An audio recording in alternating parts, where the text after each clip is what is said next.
할렐루야, 여러분 반갑습니다. 디트로이트 중앙감리교회 김대기 목사입니다. 오늘 여러분과 함께 나눌 말씀은 창세기 46장 1절에서 7절까지 말씀입니다. 이스라엘이 모든 소유를 이끌고 떠나 브엘세바에 이르러 그의 아버지 이삭의 하나님께 희생제사를 드리니 그 밤에 하나님이 이상 중에 이스라엘에게 나타나 이르시되 야곱아 야곱아 하시는지라. 야곱이 이르되 내가 여기 있나이다 하매 하나님이 이르시되 나는 하나님이라. 내 아버지의 하나님이니 애굽으로 내려가기를 두려워하지 말라. 내가 거기서 너로 큰 민족을 이루게 하리라. 내가 너와 함께 애굽으로 내려가겠고 반드시 너를 인도하여 다시 올라올 것이며 요셉이 그의 손으로 내 눈을 감기리라 하셨더라. 야곱이 브엘세바에서 떠날새 이스라엘의 아들들이 바로가 그를 태우려고 보낸 수레에 자기들의 아버지 야곱과 자기들의 처자들을 태우고 그들의 가축과 가나안 땅에서 얻은 재물을 이끌었으며 야곱과 그의 자손들이 다 함께 애굽으로 갔더라. 이와 같이 야곱이 그 아들들과 손자들과 딸들과 손녀들 곧 그의 모든 자손을 데리고 애굽으로 갔더라. 아멘. 오늘 말씀에서 야곱과 그의 가족들은 이제 요셉이 있는 애굽으로 이제 이주를 하게 됩니다. 가는 도중에 하나님이 이상 중에 야곱에게 말씀하시는데 애굽으로 내려가기를 두려워하지 말라. 내가 거기서 너로 큰 민족을 이루게 하리라. 약속을 해 주시죠. 이렇게 약 70명의 가족들이 애굽에 정착해서 이제 400년 후에는 이제 장정만 60만 명이 되는 큰 민족을 이루게 됩니다. 여러분, 이 말씀을 보면 요셉의 이야기는 정말 하나님께서 인간의 악을 선으로 바꾸시는 놀라운 이야기가 아닐 수 없다 생각합니다. 요셉이 형들에게 버림을 받아서 노예로 팔려간 일은 가족들 사이에서는 정말 일어나서는 절대 안 되는 아주 악한 일 중에 하나입니다. 하지만은 하나님은 이러한 인간의 악을 하나님의 선으로 바꾸시는 그런 놀라운 말씀을 우리는 보게 됩니다. 이 형들이 양식을 구하러 요셉을 두 번을 찾아왔죠. 이제 두 번째 베냐민을 데리고 찾아왔을 때 요셉이 베냐민의 짐 속에 은잔을 숨겨두고 너희를 도둑이라 이렇게 누명을 씌우는 장면이 나오죠. 그때 이제 도둑이라 하면서 형들에게 하는 아주 중요한 말 한마디가 나오는데 저는 이것이 이 요셉의 이야기를 관통하는 매우 핵심적인 문장이라고 저는 봅니다. 44장 4절에 보면 너희가 어찌하여 선을 악으로 갚느냐 이러면서 이 베냐민과 형제들을 추궁하는 장면이 나옵니다. 너희가 어찌하여 선을 악으로 갚느냐.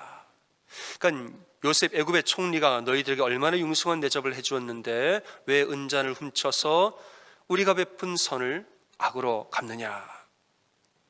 여러분, 이 말씀은 사실 전 요셉이 아주 오랫동안 형들을 만나면 꼭 한번 해보고 싶었던 말이 아니었을까 저는 생각합니다. 정말 오래전에 요셉이 선한 마음으로 형들 있는 그 먼 곳까지 물어가서 형들을 도와주려고 찾아왔는데 먼 길을 찾아온 나에게 어찌 그렇게 악한 일을 행할 수 있습니까? 내가 형들을 도와주려고 그 먼 곳까지 갔는데 어찌 나에게 그런 악을 행할 수 있습니까? 여러분, 자신의 이야기를 정말 형들에게 해주고 싶었던 거죠. 이 마음이 요셉의 마음이 얼마나 내가 만나면 이야기를 하리라 얼마나 많이 되뇌었을까라는 마음을 저는 한번 가져봅니다. 하지만 이제 세월이 지나서 총리가 되어지고 하나님의 뜻하심을 다 알게 되니까 저는 50장 20절에는 요셉이 이런 고백을 합니다. 당신들은 나를 헤아려 하였으나 하나님은 그것을 선으로 바꾸사 많은 백성의 생명을 구원하셨나니. 이 고백을 하게 됩니다. 저는 이 두 가지의 문장이 요셉의 이야기를 관통하는 핵심이라고 저는 봅니다. 형들은 나의 선을 악으로 갚았으나 하나님이 그 악을 다시 선으로 바꾸사 우리를 인도하셨습니다. 이것이 요셉의 이야기를 관통하는 핵심이 아닌가 저는 생각합니다. 여러분, 우리의 인생은 악한 일의 연속입니다. 선한 일이 없다는 것이 아니라 우리 인생에서는 언제나 악한 일이 늘 일어날 수 있다는 그런 인생이라는 것을 우리는 알죠. 연약한 나 자신이 연약한 세상에서 연약한 사람들과 함께 살다 보면 정말 얼마나 많은 일을 당하게 되는지 모릅니다. 나의 선을 악으로 갚는 경우도, 그런 사람도 우리가 보게 됐죠. 하지만 우리가 신앙생활을 하다 보면 하나님은 그 악 또한 선으로 다시 바꾸사 우리를 인도하시는 놀라운 역사들을 우리는 많이 보게 됩니다. 한국의 더 사랑의 교회 이인호 목사님이 요셉의 이야기를 묵상하면서 쓰신 책이 있습니다. 이 책에 이제 목사님 본인의 이야기를 적은 부분이 있는데, 목사님이 마음속에 오랫동안 가지고 있었던 아픔이 하나 있었다고 그래요. 그것은 본인이 열심히 공부했지만은 원하는 대학에 들어가지 못한 이 아픔과 상처, 이거라고 그랬죠. 대학교 입학 시험을 보고 집에서 혼자 가채점을 해보았는데 내가 원하는 대학에 충분히 갈 수 있겠다 싶었다는 거죠. 근데 실제로 성적표를 받아보니까 내가 생각한 점수보다 20점이나 떨어져서 나왔더라. 목사님이 어린 나이에 너무 큰 충격을 받았다는 거죠. 아니 도대체 왜 이런 일이, 내가 정답을 밀려서 내가 썼나?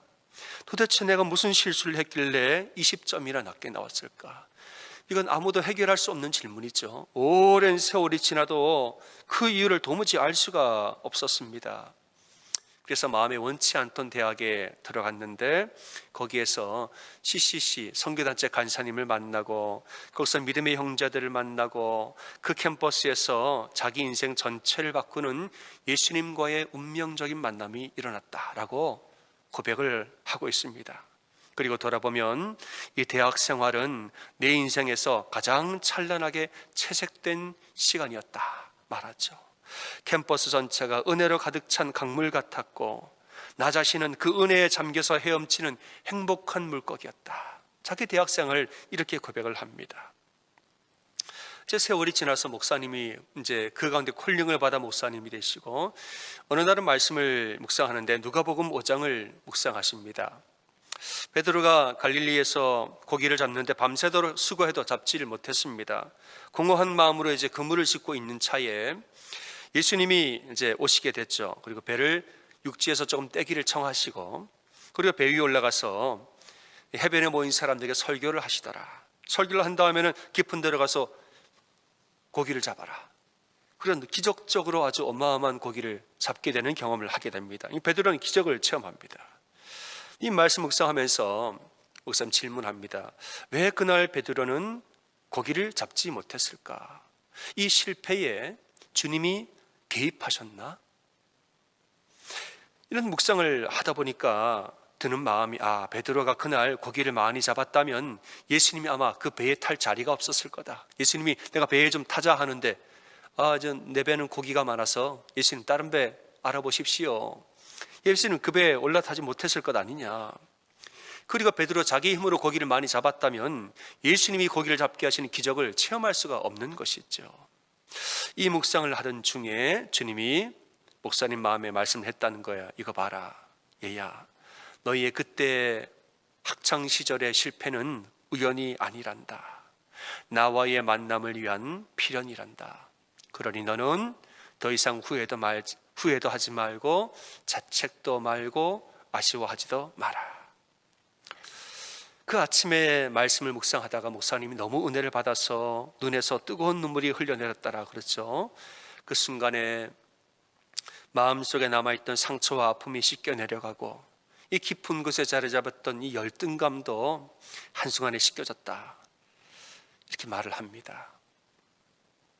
사랑하는 여러분, 우리가 살다 보면 나의 선이 악으로 돌아올 때도 있고 나의 최선이 실망으로 돌아올 때도 있습니다. 하지만 여러분, 염려하지 말고 하나님을 끝까지 의지하는 여러분 되시기를 소원합니다. 여러분, 하나님은 모든 악을 분명코 선으로 바꾸시는 분입니다. 때로는 사람들이 나에게 행한 이 악을 통하여서 나를 강하게 단련시킬 때도 있는 것입니다. 때로는 잠시의 좌절을 통하여서 나를 더 큰 길로, 더 바르고 더 온전한 길로 인도하실 때가 있습니다. 여러분, 하나님의 지혜는 우리가 감히 헤아릴 수가 없는 것입니다. 깊도다 하나님의 지혜와 지식의 풍성하며 그의 판단은 헤아리지 못할 것이며 그의 길은 우리가 찾지 못할 것이라. 하나님의 지혜를 우리가 어찌 다 알겠습니까? 지금의